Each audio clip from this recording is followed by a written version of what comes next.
So a little background here. AWS has been around for 15 years. They invented cloud computing as a service. And for about 10 years, they have been trying to kill off the Oracle database. And you might say, oh, Pat, that's such a strong comment. Why would you say something like that?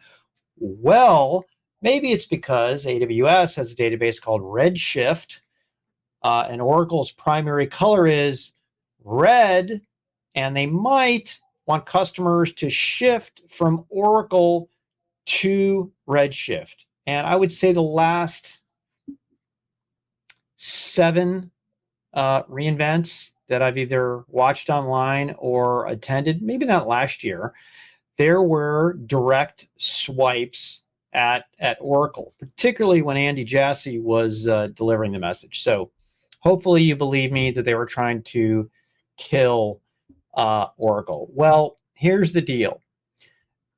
AWS did a deal where it is going to put Exadata racks, so literally non-AWS infrastructure, inside of an AWS hyperscaler data center. Let that sink in. Even NVIDIA with DGX Cloud are not DGX boxes, okay? I believe this could be the only non-AWS infrastructure inside an AWS hyperscaler data center. So why on earth would AWS do this? So it's because, first of all, they're not going to kill off the Oracle database, right? We always talk about the 80% of data that's on-prem for 15 years into the cloud. A lot of that data is sitting inside of an Oracle database. AWS wants to wrap every ancillary service, whether it be Bedrock, machine learning, 100 services around that, and they need Oracle data to light that up. And that's why they want to do this. Why does Oracle want to do that? What's the benefit? Oracle database can be the lingua franca. Sorry, I speak German, not French.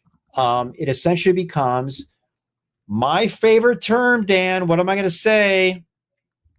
Multi-cloud fabric. Oh, I thought you were going to say connecting the back to the front with multi-cloud fabric.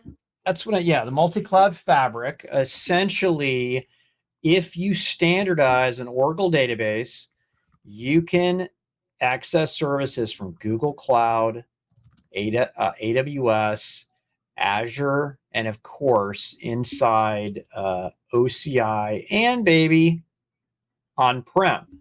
Pretty cool. What is the biggest inhibitor right now to enterprise data? Sorry, enterprise AI. It's getting your data act in gear. So I brought this up on Yahoo Finance. Essentially, this puts Oracle in the position to be the AI data broker for those very large, very regulated, and highly secure organizations. My final comment is going to be on security, where, you know what, every vendor out there says they're the most secure. And I've had a couple of vendors, do the wink, wink, nudge, nudge to me on, we do, the 3-letter acronym agencies out there. Frickin' Oracle got the CIA on stage to talk about how secure Oracle was. I'm going to read this quote from Lanaya Jones, the CIO of the CIA. Say that 10 times fast. The CIO of the CIA. I can barely say it twice. She said, "We appreciate that Oracle cares as much about security as us." Dan, does it get any better than that? Any bigger? Well, what customer number was the CIA for Oracle?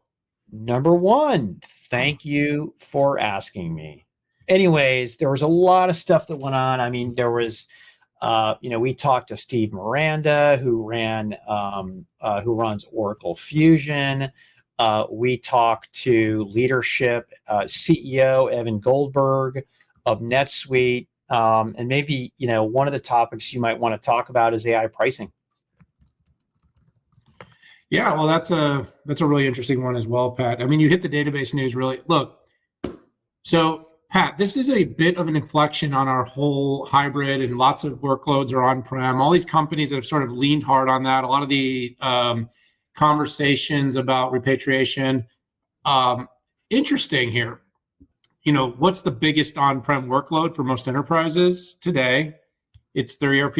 It's going to be their core enterprise data workloads.